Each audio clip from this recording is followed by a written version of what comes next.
Welcome back to the Entrepreneur Mindset Podcast. Chat GPT. It is all the rage these days, isn't it? AI. Everything is AI. There's masterclasses, courses, haikus, all about AI. People wait patiently for that Chat GPT page to say, yes, you can come in and use the service. Or maybe they're waiting not so patiently for that free version to have space to hop in and give it a try. But people are using it for a lot of different reasons. Writing your latest post or podcast, getting headline ideas for that blog that you've already written, creating sales pages, websites, workbooks, all waiting patiently while the system says, we are at capacity. Please come back later. Would you like to be notified? Or if you're going all in and you pay for the $20 a month subscription, you breathe a little bit of a sigh of relief that you don't have to wait quite so much and your response time isn't throttled nearly as much. But you still have that moment where all of ChatGPT goes down. And then what do? Well, here's the thing. It's such a hot business topic right now that everyone's talking about it and everyone's trying to use it. But what you aren't hearing with as much regularity is that beyond the algorithms, there's worry about plagiarism. There's worry about incorrect facts and references that the tool can provide, and that it lacks a little bit of a human element that will allow you to really connect with your potential client, the person who is reading or consuming your content. And we still need to use our intuition, our empathy, and our creativity as we create content for blogs, social media, courses, weekly emails, and yes, even podcasts. I'm Dr. Moore, a college psych professor, homeschooling mom, and entrepreneur, and I've spent the past 10 years learning how to balance everything. Here on the Entrepreneur Mindset Podcast, I'll share the ins and outs of maintaining a growth mindset and saying hello to grit, that thing that will get you to your long-term vision despite challenges and busy schedules. After all, you got into business to do more good in the world, right? So let's get started. As I sat down to think about this topic in more depth, I'm still quite torn on it. I'll tell you that right up front. As a college professor, my heart is not in it. I want my students to learn how to communicate their thoughts effectively without needing to rely on a program that could go down, like it is right now as I'm recording this podcast, or be taken offline at any time. As a homeschooling mom of a 6th grader nearing 7th grade, I've got my head in the sand, quite honestly. As a business owner, though, let's look at that. I'm in favor of some of the features, and I am vehemently opposed to others. Let me give you an example of why. When I sat down for this week's podcast and created my outline of what I wanted to cover, I decided to go to 2 different AI tools and put in the exact same prompt. I said, I'd like to create a podcast episode on the concept of using AI in business, but highlighting that you still need a human element to make the content really valuable. What do you think I got back? One of the tools that I used is being trialed in a membership that I'm a part of, and it came back saying that AI is a hot business topic. You heard me use that phrase earlier. But there's still a need for human-powered intuition, empathy, and creativity for the content we generate. Sounds great, right? So it used a little bit of my question and added in its own little spin. I asked the same question of ChatGPT. So I put the same exact prompt into ChatGPT, and the first bullet point I received was, AI can automate repetitive tasks and improve efficiency, but it can't replace the value of human creativity and intuition. For example, AI can help generate ideas for marketing campaigns, but it takes a human to come up with a truly creative and engaging concept. Now, can you imagine if I spoke and talked to you through this podcast exactly like that? The 2 responses are a little bit different, but they aren't so unique from one another that it feels like asking 2 people on the street about the topic. You know what I'm talking about. When someone goes out on the street, they've got a video camera, a microphone, they say, tell me what you think about. And everyone kind of shares their thoughts. So I took this a little bit further. What I did, I wanted to really understand what would happen if I asked real human beings and AI platforms the exact same question. So I put into AI, the 2 platforms I chose, how do you envision AI playing a role in business? The first tool said it will play a massive role to engage with customers more efficiently. It will help to automate repetitive tasks, and it will help to enhance the customer experience. ChatGPT said that it will be used to automate repetitive tasks. Sounds familiar, doesn't it? Enhance customer experience. Sounds familiar. And reduce costs with efficiency. Again, sounds very familiar. So I asked 2 different AI tools, presumably pulling from probably very much the same data and learning. And I got a very vanilla, kind of bland response out of both. So I posed this same question of active business owners in a Facebook group that I'm a part of. And here are just a few of their answers. They said that they would outline a few blog posts with talking points. They would use it to create a long sales page structure. They've used it to help them create 2 quizzes with algorithms for scoring and result outputs, help them with SEO, help them to outline a course structure with some bulleted content. Another person said, well, I can see using it to spark ideas into writing my own words. I actually used it this morning. I was looking for a heading for something and couldn't quite get something that felt right. So I asked chat and it gave me a couple of ideas, and I was able to take that and come up with something that I like. Someone else said, I envision it supporting me creatively. So when I feel uninspired or can't quite get something going, I could use AI to give me a starting point and spark something in me. And someone else said, it helped me to make my quote posts for Instagram and outlined a landing page for a challenge that I'm running next week. Now, what do you notice about the AI generated responses versus the human responses that I just shared with you? Can you hear the difference in the detail and can you hear the thought and the curiosity behind those human responses? A lot of times it came back to sparking ideas, using it as a way to create some outlines or bulleted points, but then still coming back to the human element. And it's something to keep in mind as you start to dig into AI or decide how to use it in your business. Because as you can see, AI can really only take you so far. AI can't write your personal stories for you, and it's the stories that will help you connect with your audience. It's the moment of, how does this apply to me? And the moments of, how does this apply to you that make a difference? But AI is here to stay. If I had to guess, probably stay in a really big way. So let's talk about what it does well. I jotted down these ideas. I'll be real honest. I jotted down these ideas before I even got to see the responses from the business owners that I was talking to.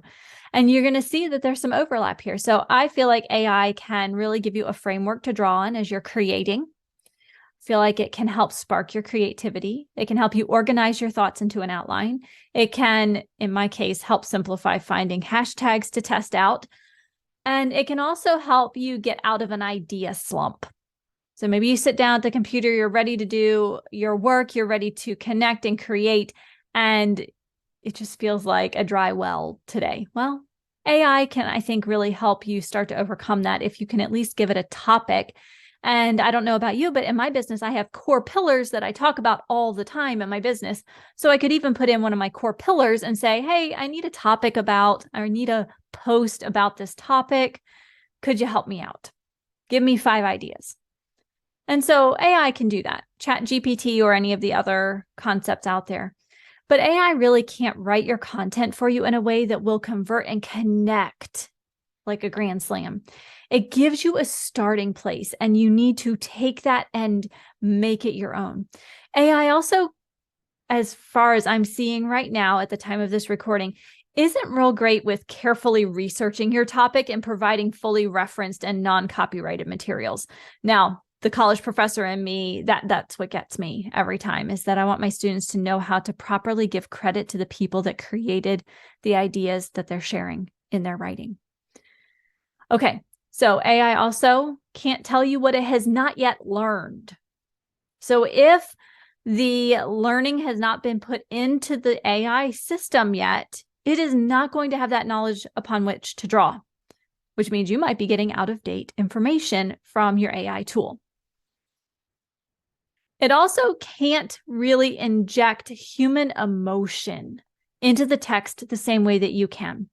But I know that some AI tools have been trained to be warm and empathetic in their tone. So that warm, empathetic tone is great, but it's still going to miss that connection that that your words and the way you have of speaking and writing will let people know that I know that she wrote that, or, ooh, that looks like AI created that for her and she was just looking for the shortcut.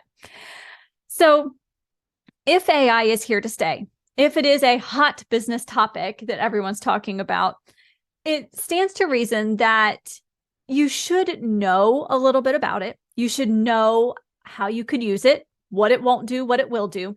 And that if you can, in fact, create some efficiencies in your business by using AI, I say go for it. Here are just a few ways that I've been using AI in my business. This is the one time I'm not going to ask you to grab a piece of paper and a pen to take notes, because I feel fairly confident you will be able to remember what I'm about to tell you. Here are the 3 ways I use it. I copy and paste my own content that I've already written and ask for possible headlines to use. I am not a headline writer, but I can take the AI generated headlines and adjust them so that they sound like me, and they end up being quite a bit better than anything I would have written on my own. I also use it to help me think through concepts for social media posts about specific topics. I'll look for outlines occasionally or bullet points that I might want to cover.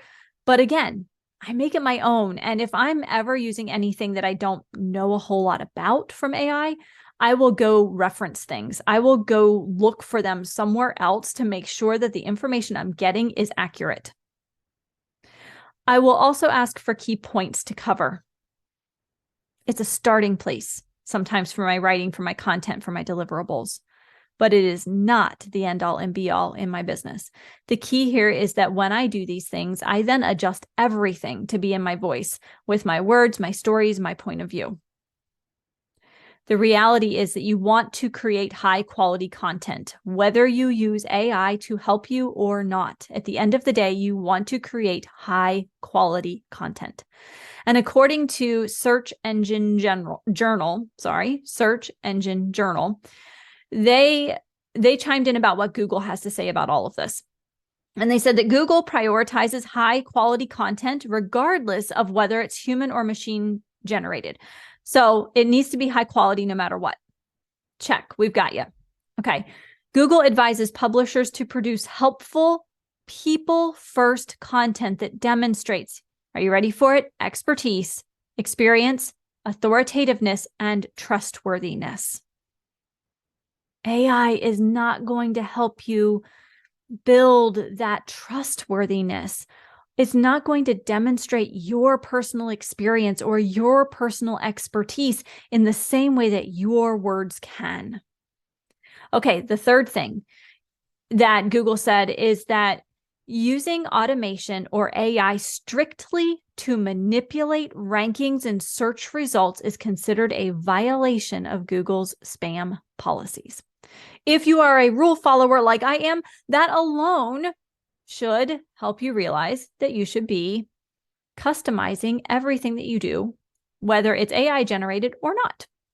So just a few things to keep in mind about what Google has to say about AI generated content. I know there's been a lot of talk, especially recently, right around the recording of this episode, that Google's going to dock you points essentially in the rankings if you're using AI generated content. And what they're really saying, Google is really saying is, you know what, we want high quality content, regardless of who generates it.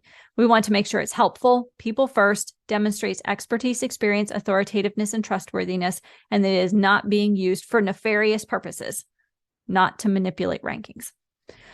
So what kind of action can you take this week with this episode? Because you know that I like you to have some action to take, because that's where the true growth in your business happens. It's not just from learning. In fact, I was listening to a video last week from Jasmine Star, and she said, honestly, first up, aim for a 50-50 split between learning and action, and then aim more toward a 90-10 split, 90% action, 10% learning, so that you can actually learn even more. Because when you put things into action, you know what works, what doesn't, and you make adjustments. You are learning by default.